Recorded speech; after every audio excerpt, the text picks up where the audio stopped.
नमस्कार शेतकरी बंधूंनो, नमस्कार. आज आपण आलेलो आहे फुल शेतीचा प्रख्यात एरिया काटोल तालुका, कोंढाळी, जामगड, खुर्सापार हे जे आहे तिकडले 7-8 गावं हे फुल शेतीसाठी खूप प्रसिद्ध गाव आहेत. आणि त्या प्रसिद्ध गावामध्ये प्रसिद्ध असे शेतकरी आहे आपल्यासोबत जे भाजीपाला शेतीमध्ये यांचं पारंगत आहे. त्यानंतर फुल शेतीमध्ये खूप चांगल्या प्रकारे फुल शेती करतात. तर त्यांचा आपण परिचय घेऊ. काकाजी, तुमचं नाव सांगा. माझं नाव नेत्राम बाळकुणाजी तायवडे, मुक्काम पोस्ट खुर्सापार, तहसील काटोल, जिल्हा नागपूर.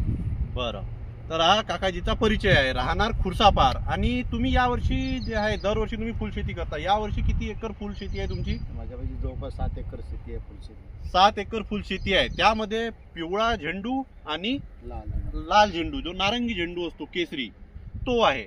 तर या झेंडूचं जे आहे आपण प्रात्यक्षिक इथे घेतलेलं होतं की मी काकाजींच्या 7-8 वर्ष गेल्या संपर्कात आहे. त्यामुळे त्यांना आपण काही ज्या नवीन गोष्टी येत असतात त्या नेहमी सजेस्ट करत असतो. तर यामध्ये त्यांना आपण रोप लागवडीपासून तर आतापर्यंत पूर्ण नियोजनाबद्दल मार्गदर्शन केलेलं आहे, बरोबर. तर तुम्ही सांगा की सुरुवातीच्या स्टेजमध्ये याच्यात काय काय यूज केलं तुम्ही? सुरुवातीला ॲग्रेसियाचे जे काही प्रॉडक्ट आहे पूर्ण. बरं, 24-24-0, 14-48, 14-48, 47-28. बरं, न्यूट्रोवा पी वगैरे, पॉलिवियॉन म्हणजे कॅल्बा प्लस, पॉन्टिप आणि सर्व प्रकारचे जेवढे प्रॉडक्ट आहे जे फेरस आणि झिंकची जे डिफिशियन्सी आली होती मधात, त्याच्यासाठी पण ड्रीप मधनं फेरस, एड्डा सोबत जे आपलं झिंक 15 येते चिलेटेड झिंक, ते पण वापरलेलं आहे. त्यानंतर तुम्हाला आता समस्या अशी आली होती की तुमचं जे झाड होतं ते चांगलं बनलं. याची कळी खुडणी किती वेळा केली आहे तुम्ही? 2 वेळा कळी खुडणी झालेली आहे. 2 वेळा कळी खुडणी झालेली आहे. या 2 वेळा कळी खुडणीच्या बद्दल तुम्हाला माहिती कोणी दिली? आपले निवळ साहेबांनी. बरं, याबद्दल मीच माहिती यांना दिलेली होती ही की तुम्ही 2दा कळी खुडा. त्यानंतर वेळोवेळी जे बुरशीनाशकाची फवारणी केली जाते, त्यानंतर कीटकनाशकाची फवारणी केली जाते.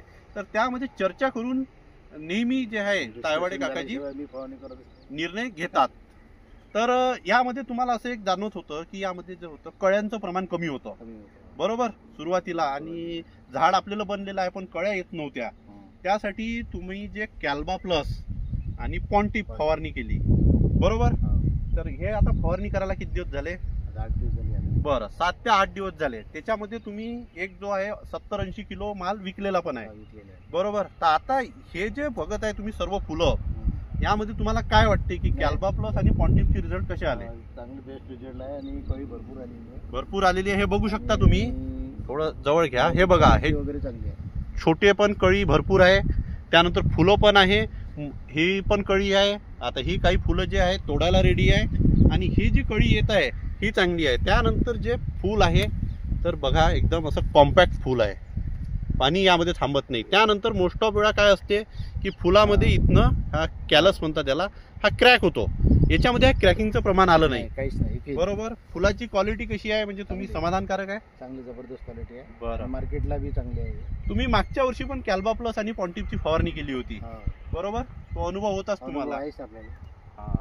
अजून जे काही शेतकरी फुल शेती भाजीपाला शेती करतात त्यांना एक तुमच्याकडनं काय संदेश दिला जाईल? हो, तर जे ॲग्रेसियाचे जे प्रोडक्ट आहे हे चांगले प्रोडक्ट आहे. मी याच्या अगोदर आपलं याची आहे की नाही, कायची, तुम्ही दुसऱ्या कंपनीचे वापरत होते? कंपनी वापरले जवळपास हे नाही कधी, हे बेस्ट आहे. हे प्रॉडक्ट ॲग्रेसियाच्या प्रॉडक्टचा बेस्ट रिझल्ट आला. सोबत त्यांचं एक अजून असं आहे की जे माझ्या ऑब्झर्वेशन मध्ये आलं की नेहमी समजून उमजून प्रॉडक्टमध्ये काय आहे की म्हणजे ज्यामुळं आपल्याला रिझल्ट येतील असेच बुरशीनाशकं, असेच कीटकनाशकं, तसेच जे विद्राव्य खतं असतात, वॉटर सोल्युबल आणि अदर न्यूट्रिशन मॅनेजमेंट ते करत असतात.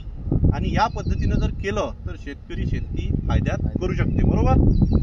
चला, धन्यवाद नेत्राम काकाजीचा, धन्यवाद. एकदम त्यांनी वेळात वेळ दिला आणि वातावरण पावसाचं असल्यामुळं पण त्यांनी परवानगी दिली त्यांच्या इथे हे सर्व करायला, त्याबद्दल ठीक आहे.